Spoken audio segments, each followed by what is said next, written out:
ग्राउन्डमा चाहिँ कस्तो देख्नु भएको छ यङ ट्यालेन्टहरू टेनिसप्रति आकर्षित भइरहेका छन् छैन के छ अभियसली अब यो रिक्रिएसन भन्दा माथि उठाएको छ रिक्रिएसन भन्दा माथि अब मैले चाहिँ त्यति देखेको छैन अहिले चाहिँ नेपालमा अब कोही एक दुईजना केटीहरू चाहिँ अब यो अन्डर 14 लेभलमा खेलिरहेको छन् होइन यो अब के भन्छ बाहिर तर त्योभन्दा माथि चाहिँ अब पहिला चाहिँ कलेजमा अब युएसबाट नेपालबाट 18 भएपछि चाहिँ कलेज स्कलरसिप पाएर कोही नेपालीहरू गएको छ तर प्रो लेभलमा चाहिँ मैले देखेको छैन अहिले अब अनि एकजना फिमेल हुनुहुन्छ उहाँ खेलिराख्नु भएको छ आइटिएफ प्रो सर्किटमा त्यो बाहेक चाहिँ मैले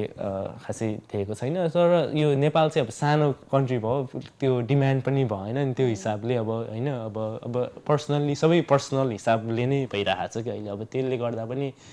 गाह्रो छ अब अनि प्लस एउटा एक्सपोजर नभएपछि त्यो अनुसारको पर्फर्मेन्स पनि हुँदैन अनि अरू नेपाली एथलिटहरूले त्यो एक्सपोजर नै पाएको छैन होइन होपफुल्ली अब त्यो चाहिँ अब सङ्घ संस्थाले अब आई थिङ्क अब डिफ्रेन्ट इभेन्टहरू अर्गनाइज गर्नुहुन्छ र अब जुनियर्स मेरो भनाइ चाहिँ सबै क्याटेगोरीको प्लेयरलाई जुनियरदेखि 14, 16, 18 टप प्लेयरहरूलाई सहयोग भयो भने चाहिँ होइन टेनिस अझै माथि आउँछ र होपफुल्ली एक दिन अब क्रिकेट जसरी देख्न चाहन्छु मैले चाहिँ टेनिसलाई तर इन्डिभिजुअल स्पोर्ट हो तर एकजना व्यक्तिमै भर पर्छ तर त्यही हो तर राम्रो सपोर्ट भयो भने राम्रो इन्भाइरोमेन्ट भयो भने डेफिनेटली होइन प्लेयर निक्लिन्छ अनि त्यसले गर्दा चाहिँ अब नेपाललाई अझै चिनाउने स्पोर्ट्सबाट चिनाउने पोसिबिलिटी छ आजको दिनमा तपाईँ आफू चाहिँ यो टेनिसमा कहाँ हुनुहुन्छ हाम्रो दर्शकलाई सिधा बुझ्ने गरी बताइदिनुहोस् न यो टेनिसको त विभिन्न ऱ्याङ्किङहरू हुन्छ इन्टरनेसनल ऱ्याङ्किङहरू हुन्छ नेपालकै पनि ऱ्याङ्किङ छ तपाईँ कुन ठाउँमा हुनुहुन्छ सो मेरो चाहिँ नेपालमा ऱ्याङ्किङ छैन हैन म चाहिँ अब यहाँ खै कि नेपालको त्यो उसमा लिस्टमा हुनुहुन्छ लिस्टमै हुने म लिस्टमै छैन मेरो ऱ्याङ्किङ त्यो चाहिँ किन खै मलाई यहाँ लोकल टुर्नामेन्ट खेल्नुपर्ने होला यहाँ अब सङ्घ संस्था लोकल टुर्नामेन्टहरू खेल्नु भएको छैन मैले यो वर्ष खेलेको छैन म 2023 मा खेलेको थिएँ म चाहिँ मेरो प्रायोरिटी चाहिँ अहिले यो इन्टरनेसनल लेभलमै हुन्छ नि अब नेपालमै खेल्नुपर्ने भन्ने नियमहरू छ कि के छ नियमहरू छ हजुर त्यही छ त्यसैले गर्दा मेरो अहिले नेपालमा चाहिँ ऱ्याङ्किङ छैन सर म यो इन्टरनेसनल लेभलमा चाहिँ अब मेरो आइटिएफ ऱ्याङ्किङ 2023 मा चाहिँ नेपालमा चाहिँ समय नमिलेर नखेल्नु भएको कि के तपाईँको अब मेरो प्रायोरिटी चाहिँ अब यो इन्टरनेसनल लेभलमै हुन्छ नि इन्टरनेसनल लेभलमै अब करियर बनाउने अब ग्लोबल लेभलमा होइन किन भन्दाखेरि अब लेभल हाई हुन्छ इन्टरनेसनल लेभलमा अब मैले पनि एज अ प्लेयर आफूलाई होइन माथि ल्याउँदै गर्नु पऱ्यो अब मेरो करियर पनि अब लाइक प्लेइङ टाइम पनि त्यति छैन अब नेपालबाट त म सबै गेमहरूमा 1 भरै गइरहेको छु नेपाल आएर होइन छनौटमा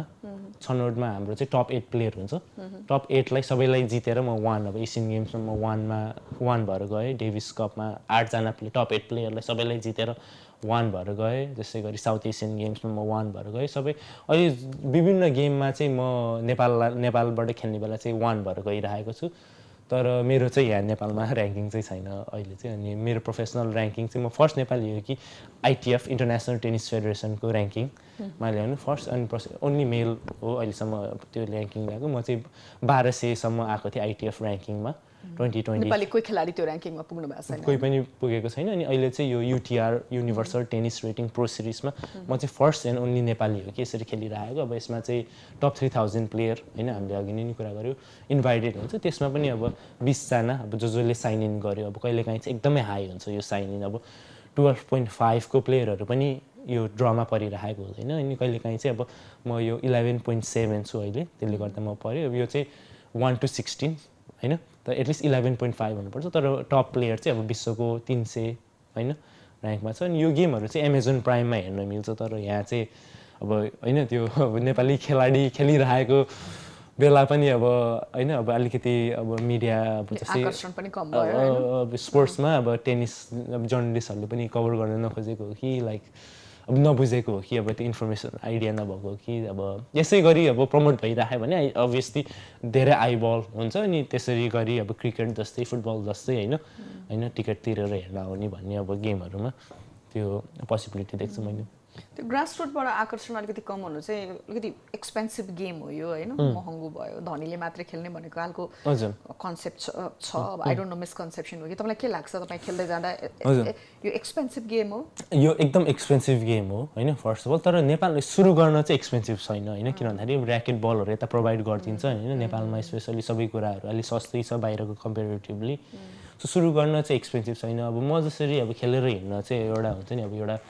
नतिजा ल्याइसकेपछि पनि अब यो चाहिँ एकदमै अब आफैले होइन अब मैले आफै कल्टीबाट फ्लाइट तिर्नुपर्ने होटेल तिर्नुपर्ने अब यत्रो वर्षदेखि अब आफै होइन लकिली मैले चाहिँ कलेज युएसमा एउटा मेरो ठुलो ब्रेक थ्रु भनेको चाहिँ मैले स्कलरसिप पाएँ त्यसले गर्दा नै मेरो धेरै डेभलपमेन्ट भयो अब त्यहाँ चाहिँ $70,000-80,000 वर्षको होइन पढाइसँगै अब खेल फुल स्कलरसिप गर्नुभयो अब मैले फुल स्कलरसिपमा मैले चाहिँ saint Mary's college of California यो भनेको चाहिँ NCAA डिभिजन 1 खेलेर मैले ग्रेजुएट गरेँ म चाहिँ पहिलो नेपाली हो कि NCAA डिभिजन 1 कलेज खेल्नु त्यो भनेको चाहिँ एकदमै हाई लेभलको कलेज गेम हो कि युएसमा त्यो पछि नै अब स्विमरहरू चाहिँ ओलम्पिकमा जाने त्यस्तो अब बास्केटबल प्लेयरहरू NBA मा जाने होइन जस्तै स्टेफ करी होइन अब वारियरबाट खेलिरहेको छ यो सबै अब टेनिसमा पनि अब यो अहिले ग्रान्ड स्ल्यामको सेमिफाइनलिस्ट पुगिरहेको प्लेयरहरू धेरै जस्तो प्लेयरहरू चाहिँ अहिले कलेजबाट नै आइरहेको छ अनि मैले चाहिँ त्यो एक्सपिरियन्स पाएँ अनि त्यसले गर्दा चाहिँ मेरो अहिले जति पनि डेभलपमेन्ट भएको छ त्यो नेपालभन्दा बाहिरै भएको छ कति वर्षको कोर्स थियो यो चाहिँ 2016 देखि 2020 म चाहिँ तीनटा स्कुलमा गएँ सुरुमा चाहिँ मायामीमा गएँ 2016 देखि 2017 त्यसपछि 2017 मा युनिभर्सिटी टेक्सास आर्लिङटन यो सबै फुल स्कलरसिप नै थियो हजुर फुल स्कलरसिप एकाडेमिकली अब मैले चाहिँ बस्नेहरू चाहिँ पे गर्नु पर्थ्यो होइन तर एकाडेमिकली चाहिँ फुल स्कलरसिप 2017 देखि 2018 चाहिँ म युनिभर्सिटी टेक्सास आर्लिङटन यो चाहिँ ड्यालस नजिकै छ टेक्सास त्यहाँ खेलेँ नि 2018 देखि 2020 चाहिँ म saint Mary's college of California यो चाहिँ मोरागा क्यालिफोर्निया सान फ्रान्सिस्को नजिकै छ त्यो त्यहाँबाट म बिजनेस एडमिनिस्ट्रेसन डिग्रीमा ग्रेजुएट भएँ अनि त्यसपछि अहिले चाहिँ म फुल टाइम प्रोफेसनल्ली खेल्दै आइरहेको छु अब आफू यो प्रोफेसनल रूपमा नखेलेको समयमा यो टेनिस रिलेटेड अरू केही गर्नुहुन्छ अथवा के छ तपाईँको जस्तो सस्टेन हुनका लागि हजुर म चाहिँ अब युएसमा अलिअलि अब होइन कोचिङ पहिला गरिरहेको थिएँ टेनिस कोचिङ गरिरहेको थिएँ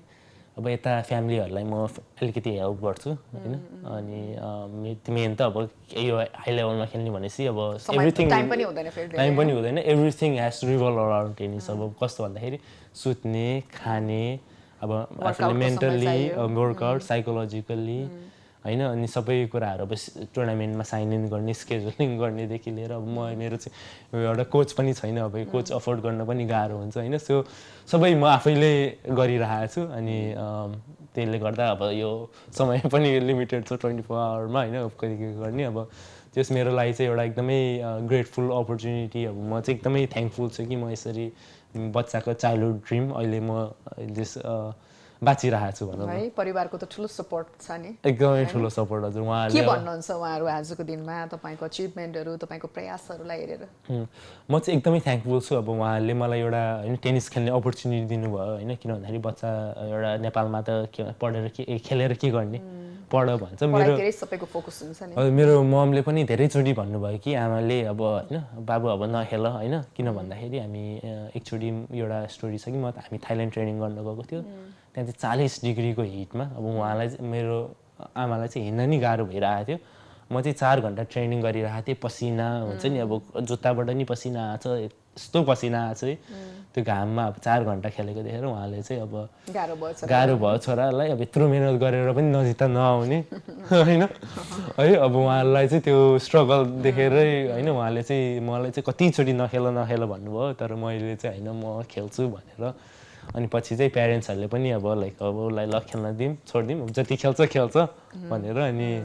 एकदमै सपोर्ट गर्नुभयो यति धेरै यसमा हैन अब भनौँ न यो त एकदमै हार्ड वर्क पनि चाहियो आफूलाई फिट राख्नु पर्यो धेरै चुनौती छ नि त एक्सपेन्सिभ पनि छ अब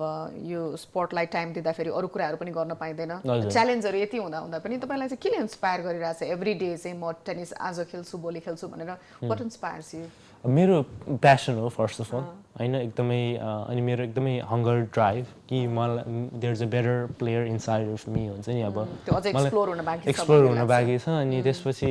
मलाई चाहिँ एउटा सर्टेन लेभलसम्म नपुगेकिन चाहिँ मलाई एउटा लाइक सेटिस्फ्याक्सन हुन्छ नि भित्रबाटै होइन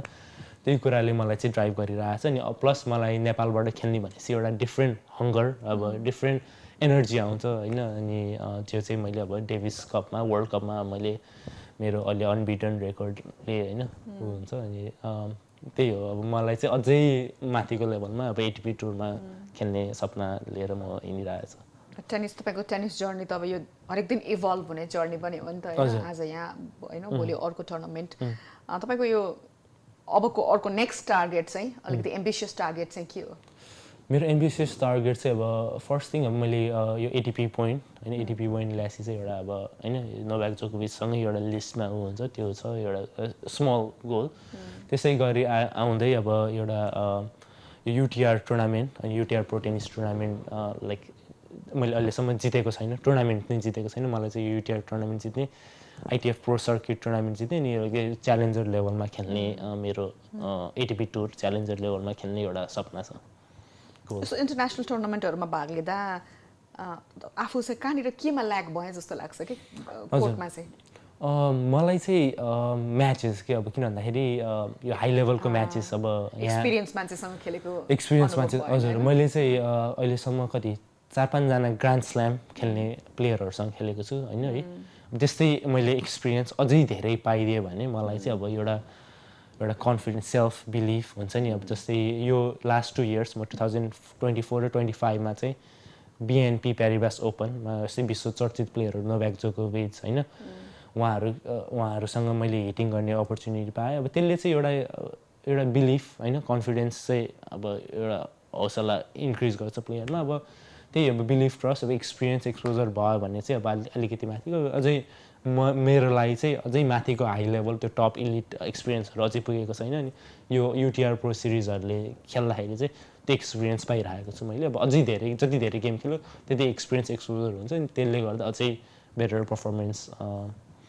नतिजा आउँछ अब फ्युचरमा अब हामी थोरै अन्त्यमा पनि आइसकेका छौँ तपाईँको एक्सपेक्टेसन सरकारको तर्फबाट अघि त भन्नुभयो नटसेलमा टु ऱ्याप अप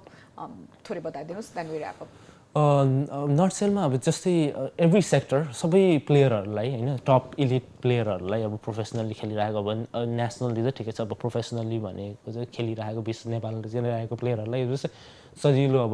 अब फ्लाइट होटेलहरू बेसिक निडहरू होइन अब नतिजा आउँदा एउटा होइन सपोर्ट एउटा सपोर्ट होइन किन भन्दाखेरि अब ग्रासरुटबाट माथि आउने भनेको अब लाइक इट्स अनसर्टेन होइन तर एउटा माथि आएर माथि ग्लोबल लेभलमा पर्फर्म गरिरहेको प्लेयरलाई बेसिक सपोर्ट हुन्छ नि फ्लाइट होटेल अब भयो भने होइन कोचेस त्यो इन्टरनेसनल लेभलको कोचेसहरू सपोर्ट भइदियो भने चाहिँ अझै माथि हुन्छ मेरो गोल भनेको चाहिँ टेनिसबाट मनी मेकिङ होइन कि I just want to make the country proud अनि be the best player I can be होइन अनि अब माथि अझै माथिको हाइट प्रोफेसनल लेभलमा खेल्दाखेरि अब मैले जित्दाखेरि अब अभियसली नेपालले जिते जस्तो किन भन्दाखेरि म नेपालकै फ्ल्याग लिएर यति धेरै 22वटा कन्ट्रिजमा खेलिसकेँ र अझै खेल्दै पनि आइरहेको छु हस् यहाँलाई यहाँको आगामी टेनिस जर्नीका लागि धेरै धेरै शुभकामना होइन यो टुर्नामेन्टका लागि पनि शुभकामना अल द भेरी बेस्ट हजुर ल थ्याङ्क यू हुनुहुन्थ्यो अभिषेक बास्तोला टेनिस खेलाडी आज हामीसँग उहाँको टेनिस यात्रा भावी सम्भावना नेपालमा टेनिसलाई लिएर भइरहेका काम कारबाही हुनुपर्ने नीति रणनीतिका विषयमा हामीसँग कुराकानी गर्दै अर्को हप्ता अर्को विषयका साथ उपस्थित हुने नै छौँ तबसम्मका लागि बिदा दिनुहोस् नमस्कार